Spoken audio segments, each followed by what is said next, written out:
In this Photoshop tutorial we're going to look at making some selections, and then we're going to look at actually taking this character and moving him to another document. Now pretty much a selection is whenever we want to take, copy or manipulate only a part of an image rather than just working on the entire layer in Photoshop. So there will be a lot of instances where you need to use selections. There's a lot of different ways that we can actually select what it is that we want on screen. Now in our toolbar, our second option has a number of selection tools. We have the rectangular marquee tool, the elliptical, the single row and the single column. Now all of these tools allow us to make a selection on whatever image it is we're working on. So we know we have a selection when we see all those dashy lines moving across the screen, and if you ever want to deselect or get rid of the selection you've made, you simply hold down Control D and that will remove the selection from the screen. So Control D. Now if I make that selection there and I press V, which will bring up my move tool, and I click and drag that away, you'll notice that the selection I've made has been cut out from the image, and I can actually expand on that, I can enlarge it, and so on and so forth. Now as with all of our tools, the selection tool has a number of options at the top of Photoshop. This has just popped up asking me if I want to apply my transformation or don't apply. I will say apply because I like the changes I've made, and just going to move up to the top here at Photoshop where I have a number of different options for my selection tool. So our default option is simply just going to draw a selection on the screen.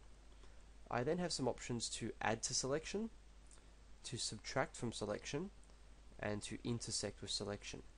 Now the add to selection will simply mean wherever I draw another selection on screen, it will add to the selection I currently have. So as I draw these new selections in, you will see that they just add to the current selection. The subtract from selection will do the opposite. Wherever I connect with my current selection, that will disappear. And the final one is intersect, and this one will just keep the selection where the 2 points meet. So everything else will be deleted except for where the 2 parts meet of my new drawing. And Control D will deselect. And as always, Control Alt Z will step me back in time if I want to ever go back to my original, which is exactly what I want right there. So I'm back to my original drawing. So that there is the rectangle tool. The elliptical tool works the same except it makes circular selections. If you hold down Alt with the elliptical tool and click and drag, it will draw a circle with a center point. And then we also have the single row marquee tool, which does one line of pixels across. And you'll use a tool like this if you want to experiment with different line shapes and line designs. And the final one is the opposite, it's a vertical one instead of horizontal. So they are the marquee tools we have. Now I want to look at actually selecting the character we have on screen. What I want to do is cut out this person on the skateboard and move them to this picture over here and put them on the railing. So there's a number of different tools in Photoshop we could use. I could use the Lasso tool, the magnetic Lasso tool, and I could also use the magic wand tool or quick selection tool. Now I am going to use the magnetic Lasso tool. However, I'm just going to quickly show you some other tools like the quick selection tool.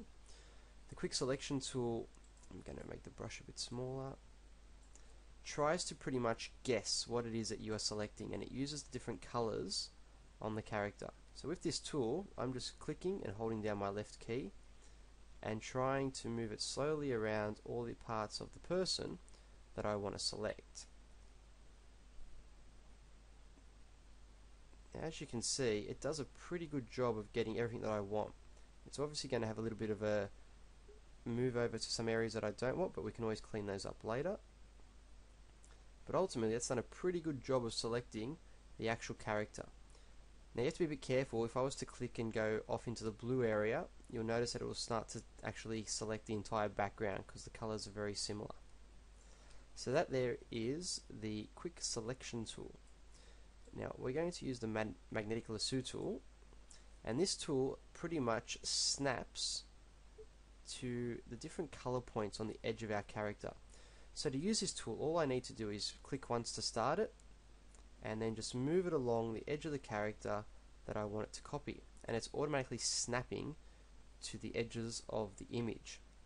Now if I was to make a mistake and I wanted to go backwards, all I would need to do is press the backspace key, and you should be able to see that it's actually jumping backwards to each of those little pixel points that have been set up. And when I want to continue, I just keep moving again. So I'm going to quickly move this tool all the way around my character. Now, as always, this is just a bit of a rough go at it. You should be zooming into all your edges, making sure that you select right on the points of clothing and the arms that you want to ensure you get the best possible result. Going to go down past the skateboard.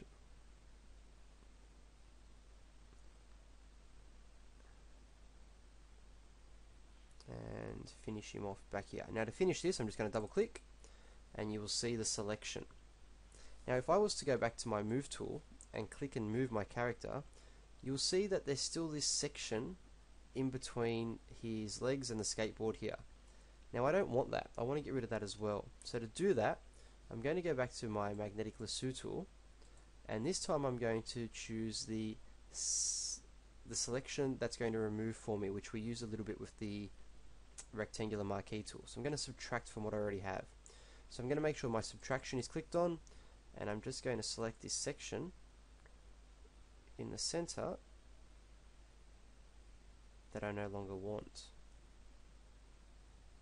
Once again, double click, and you'll notice that that there now has all those little lines along it. So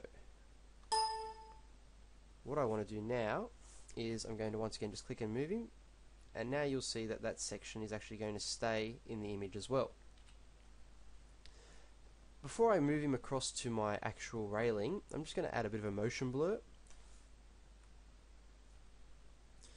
and it's quite easy to put in. I'm going to go to filter, blur, and motion blur, and I'm just going to make it look like he's blurring a bit because he's moving really fast in the air.